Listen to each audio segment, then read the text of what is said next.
Sunday. Yun ba? Every third Sunday. Then sineselebrate ang Father's Day. Celebrate ang Father's Day. This Sunday.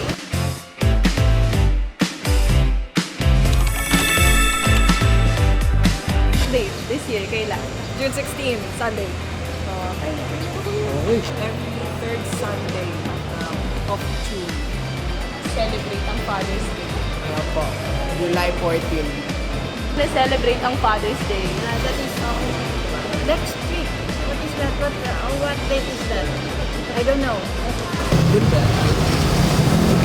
Then sineselebrate ang Father's Day. Siyempre, June 16, sineselebrate ang Father's Day. Pero para sa akin, everyday nakasama ko yung tatay. So, kailan po ba natin pinagdiriwang ang Father's Day? This Sunday.